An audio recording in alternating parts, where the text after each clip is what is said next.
Lab से land पर जाकर किसानों से संवाद, नई क्रांति की शुरुआत। विकसित कृषि संकल्प अभियान के तहत सीएम योगी ने किया कृषकों से संवाद। मुख्यमंत्री योगी आदित्यनाथ ने विकसित कृषि संकल्प अभियान के तहत अलग अलग जनपदों के किसानों से किया संवाद। अजीतमल में जनसभा को संबोधित करते हुए मुख्यमंत्री योगी आदित्यनाथ ने कहा कि लैब, आईसीआर, कृषि विश्वविद्यालय, कृषि विज्ञान केंद्र व अन्य संस्थानों में कार्यरत वैज्ञानिक पहली बार लैंड पर जाकर किसानों के साथ कृषि की चुनौतियों का मुकाबला करने के लिए कार्य कर रहे हैं और आगे भी करते रहेंगे। विकसित कृषि संकल्प अभियान का उद्देश्य लैब से लैंड तक जाना है। कृषि वैज्ञानिक लैब के साथ ही लैंड पर जाएंगे और किसानों से संवाद करेंगे। यह संवाद कृषि क्षेत्र में नई क्रांति की शुरुआत करेगा। लैब में जो भी काम हो रहे हैं वह धरातल पर दिखना चाहिए। मुख्यमंत्री योगी आदित्यनाथ ने रविवार को विकसित कृषि संकल्प अभियान 2025 के संवाद कार्यक्रम के दौरान प्रधानमंत्री नरेंद्र मोदी व केंद्रीय कृषि मंत्री शिवराज सिंह चौहान के प्रति आभार जताया। किसानों को विकसित भारत का आधार बताया।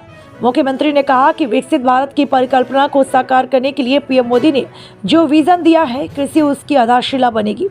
कृषि के माध्यम से लक्ष्य को प्राप्त करने की दिशा में क्या कदम उठाया जा सकता है, इस पर कृषि वैज्ञानिक, कृषि विभाग के अधिकारी, कार्मिक, औद्यानिक, फसल, खेती, डेयरी, मत्स्य पालन से जुड़े किसानों को खेती के बारे में आधुनिक जानकारी उपलब्ध कराएंगे।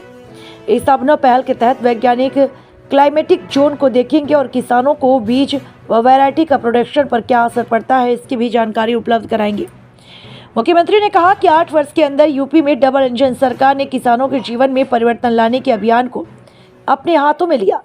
यूपी में कृषि के लिए बहुत स्कोप है। सीएम ने पिछली सरकारों पर आरोप लगाया कि किसान उनकी सरकार के एजेंडे का हिस्सा नहीं बन पाया था। किसान को बीज, एमएसपी का दाम, समय पर खाद, खेत के लिए पानी, तकनीक, सॉयल हेल्थ की व्यवस्था नहीं थी, लागत कम, उत्पादक अधिक पर जोर नहीं था। मुख्यमंत्री ने और क्या कुछ कहा, सुनाते हैं विस्तार से। वहीं बता दें कि इस दौरान कृषि मंत्री सूर्य प्रताप शाही, कृषि राज्य मंत्री बलदेव सिंह, औलख प्रभारी मंत्री प्रतिभा शुक्ला, विधायक गुड़िया कठेरिया आदि लोग मौजूद रहे। अन्नदाता किसानों को प्रमाण पत्र दिया। सीएम योगी आदित्यनाथ ने नारायणी देवी को मिनी बीज किट, राजेश दीक्षित को कस्टम हाउसिंग सेंटर के लिए 2 लाख का चेक, ऋषु कुमार को मुख्यमंत्री उद्यमी योजना के तहत 5 लाख का चेक, सुमन को आवास स्वीकृति पत्र, गुड्डी देवी को 10 लाख रुपए का चेक, पंचायत कल्याण कोष की स्थापना के लिए कांति देवी को 5 लाख का कृषक दुर्घटना बीमा का चेक और मान सिंह को घरौनी प्रमाण पत्र प्रदान किया।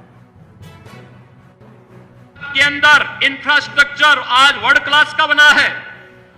भारत के अंदर 1 डिस्ट्रिक्ट 1 मेडिकल कॉलेज की परिकल्पना साकार हुई है।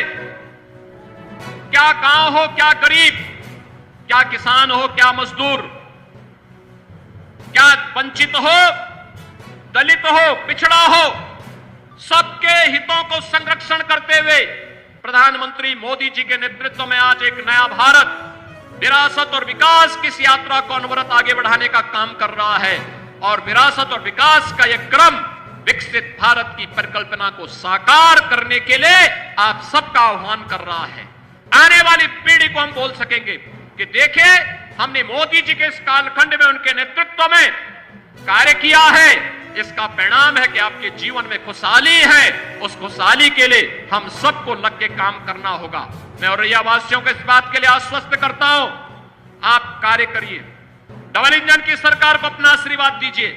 और बहनों और भाइयों, ये डबल इंजन की सरकार आपको सुरक्षा भी देगी, आपको सुशासन के साथ भी जोड़ेगी, लोक कल्याणकारी कार्यक्रमों के साथ भी जोड़ेगी।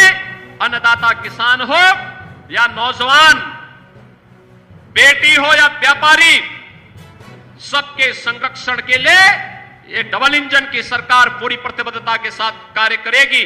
आज इस विश्वास के साथ विकसित कृषि संकल्प अभियान के क्रम में आप सभी अन्नदाता किसानों का मैं हृदय से अभिनंदन करता हूं और आपको आश्वस्त करता हूं कि जहां कहीं भी किसी भी प्रकार के सहयोग की आवश्यकता पड़ेगी, ये डबल इंजन की सरकार आपके साथ हमेशा खड़ी होगी, पलक पावड़े बिछा करके आपके सुझावों का भी सम्मान करेगी और आपको हर प्रकार का संरक्षण देगी। इस विश्वास के साथ आप सबको मैं इस पूरे अभियान के प्रति हृदय से बधाई देते हुए अपनी शुभकामनाएं देता हूं। केंद्रीय कृषि मंत्री जी को, प्रदेश सरकार के कृषि विभाग को इस पूरे अभियान को सभी कृषि वैज्ञानिकों के साथ आगे बढ़ाने के लिए हृदय से धन्यवाद देते हुए अपनी वाणी को विराम देता हूं। धन्यवाद। जय हिंद। प्रेरणादायी उद्बोधन के लिए। और अब अंत में मैं माननीय कृषि राज्य मंत्री श्री बलदेव सिंह